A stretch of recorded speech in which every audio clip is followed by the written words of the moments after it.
Hello everyone. तो आज हम देख रहे हैं बीएससी नर्सिंग सेकेंड ईयर का एमएसएन का 22 का पेपर, जिसमें क्वेश्चन आया हुआ है मायोकार्डियल इंफ्रैक्शन। तो चलिए जानते हैं मायोकार्डियल इंफ्रैक्शन होता क्या है। मायोकार्डियल इंफ्रैक्शन को शॉर्ट में एमआई कहा जाता है। MI is a permanent irreversible life threatening necrosis of myocardial cell due to permanent cessation of blood supply. MI is also called heart attack. तो मायोकार्डियल इन्फ्रैक्शन क्या होता है? तो मायोकार्डियल इन्फ्रैक्शन क्या होता है? एक परमानेंट इरिवर्सिबल, ये कंडीशन रिवर्स नहीं हो सकती है, लाइफ थ्रेटनिंग कंडीशन होती है, जिसमें जो हार्ट की जो मायोकार्डियल सेल होती हैं उनमें नेक्रोसिस हो जाता है। नेक्रोसिस क्यों हो जाता है? क्योंकि वहाँ पर जो ब्लड सप्लाई होती है वो परमानेंट के लिए बंद हो जाती है। पहले कंडीशन क्या होती है कि ब्लड सप्लाई कम हो जाती है मायोकार्डियल सेल में, जैसे इस्चीमिया की कंडीशन बनती है। लेकिन बाद में ब्लॉकेज इतना हो जाता है कि ब्लड सप्लाई एकदम से ही बंद हो जाती है, जिससे जो वहाँ की मायोकार्डियल सेल होती है वो डेड होने लगती है, या वहाँ के टिश्यू जो होते हैं मायोकार्डिया के वो डेड होने लगते हैं। इसे ही कंडीशन को नेक्रोसिस कहते हैं। तो मायोकार्डियल इन्फेक्शन में क्या होता है कि ब्लड सप्लाई परमानेंटली बंद हो जाती है मायोकार्डियल सेल में, जिससे वहाँ नेक्रोसिस होता है, जो लीड करता है मायोकार्डियल इन्फ्रैक्शन को। मायोकार्डियल इन्फ्रैक्शन को ही हार्ट अटैक कहा जाता है। इसके क्लिनिकल मैनिफेस्टेशन देखिए एमआई के। तो सबसे पहला है चेस्ट पेन। पेशेंट को चेस्ट पेन होगा, सीवियर चेस्ट पेन होगा पेशेंट को, और 20 या 30 मिनट से ज़्यादा चेस्ट पेन होगा। पेशेंट की जो स्किन होगी वो पेलर दिखाई देगी, पीली पड़ जाएगी। क्यों? क्योंकि ब्लड सप्लाई कम हो गई या तो ब्लड सप्लाई बंद होगी, जिसके कारण स्किन पेलर दिखाई देगी। एंजाइटी, पेशेंट को एंजाइटी होगी क्योंकि उसको डिफ़िकल्टी होगी ब्रीदिंग वगैरह में भी। डायफोरेसिस, पेशेंट को बहुत ज़्यादा स्वेटिंग होगी, एक्सेसिव स्वेटिंग पेशेंट को देखने को मिलेगी। एक्सर्शन मतलब पेशेंट को थकान होगी, प्रॉपर ब्लड सप्लाई हो नहीं पा रही, हार्ट अच्छे से फंक्शन कर नहीं पा रहा है, तो बॉडी के जो नॉर्मल फंक्शन है उसमें भी अल्ट्रेशन आएगा, जिससे पेशेंट को एक्सर्शन यानी फैटिक या थकान महसूस होगी। हाइपोटेंशन एंड हाइपरटेंशन पेशेंट को दोनों ही देखने को मिलेंगे इसमें। इस पेशेंट में इसमें हमें हाइपोटेंशन और हाइपरटेंशन क्यों देखने को मिलेगा? तो जब स्टार्टिंग में जब ब्लड सप्लाई कम हो जाती है हार्ट को, तो हार्ट ज़्यादा कंपनसेट करता है ताकि वो ब्लड सप्लाई प्रॉपर पा सके। इस कारण से वो बहुत ज़्यादा वर्क करता है। जब स्टार्टिंग में हार्ट ज़्यादा कंपनसेट करेगा, ज़्यादा फास्ट वर्क करेगा, तो ब्लड सप्लाई कम रहती है हार्ट में, जिससे हार्ट कंपनसेट करता है, जिससे ब्लड प्रेशर ज़्यादा हो जाता है। और हाइपोटेंशन कम होगा जब ब्लड सप्लाई पूरी तरह से बंद हो जाएगी, तो हार्ट क्या करेगा? धीरे धीरे फंक्शन करना बंद कर देगा, जिससे बीपी जो होगा लो हो जाएगा। बीपी हाई कब होगा? जब ब्लड सप्लाई कम हो जाएगी, तो हार्ट जल्दी जल्दी कंपनसेट करेगा, जल्दी फंक्शन करने की कोशिश करेगा, जिससे बीपी हाई होगा, हाइपरटेंशन। लेकिन जब ब्लड सप्लाई पूरी तरह से बंद हो जाएगी, तो हार्ट का जो फंक्शन है वो धीरे धीरे बंद होने लगेगा, जिससे हाइपोटेंशन होगा, लो बीपी होगी। ऐसे इसमें टैकिप्निया एंड ब्रेडिप्निया दोनों देखने को मिलेगी। स्टार्टिंग में हार्ट जो होता है वो बहुत जल्दी कंपनसेट करता है, क्योंकि ब्लड सप्लाई कम हो जाती है, जिसके कारण पेशेंट जल्दी जल्दी सांस लेता है, तो टैकिप्निया देखने को मिलेगी, रिस्पायरेशन रेट ज़्यादा रहेगी। ब्रेडिप्निया मतलब रिस्पायरेशन रेट कम हो जाएगी कब?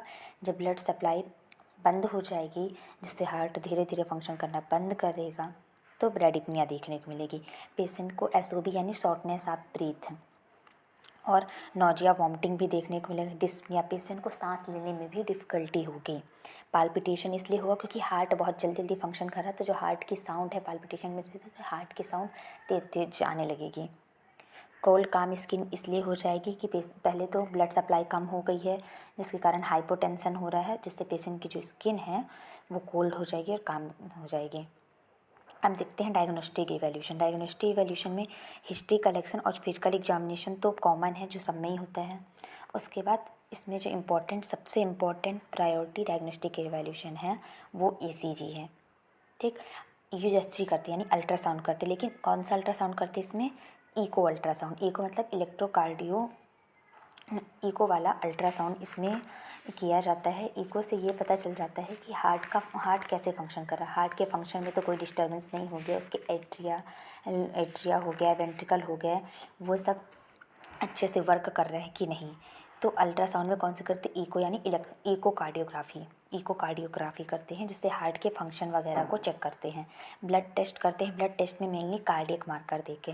कार्डियक मार्कर वो होते हैं जब हार्ट की मसल में या सेल में कोई भी इंजरी या डैमेज होता है, तो ये कार्डियक मार्कर रिलीज होते हैं। तो इससे पता चल जाता है। ईसीजी में जो पी वेव, क्यूआरएस या टी वेव होती है, इनमें डिस्टर्बेंस दिखाई देगा। एंजियोग्राफी या कार्डियक कैथेटराइजेशन से पता कर सकते हैं। कार्डियक कैथेटराइजेशन या एंजियोग्राफी एक प्रोसीजर होती है जिसमें क्या करते हैं, पेशेंट में कैथेटर इंसर्ट करते हैं फीमोरल आर्टरी के थ्रू। फीमोरल आर्टरी के थ्रू क्या किया जाता है कि कैथेटर इंसर्ट करते हैं। और इस कार्डियक कैथेटराइजेशन में हम आयोडीन डाई का यूज करते हैं, जिसमें हम कार्डियक कैथेटर होता है वो हम पेशेंट के हार्ट में फीमोरल आर्टरी के थ्रू हार्ट में इंसर्ट करते हैं।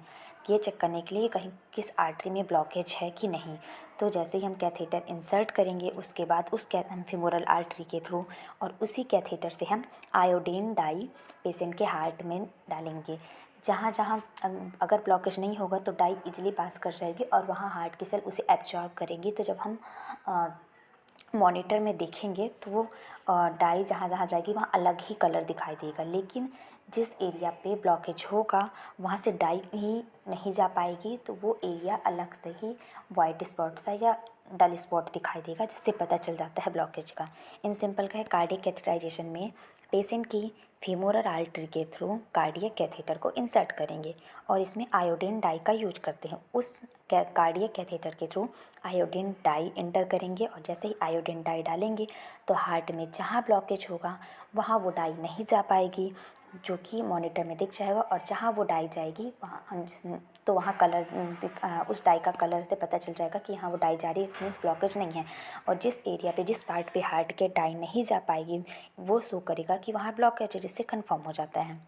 एमआरआई से कंफर्म कर सकते हैं, पॉजिट्रॉन इमेजिंग टोमोग्राफी से कंफर्म कर सकते हैं। अदर लैब फाइंडिंग्स में एलिवेटेड से यानी क्रिएटिनिन काइनेज का लेवल 3 से 6 घंटे में बढ़ा हुआ दिखेगा और एलडीएच यानी लैक्टेज डिहाइड्रोजनेज का लेवल 12 से 24 घंटे में बढ़ा दिखेगा।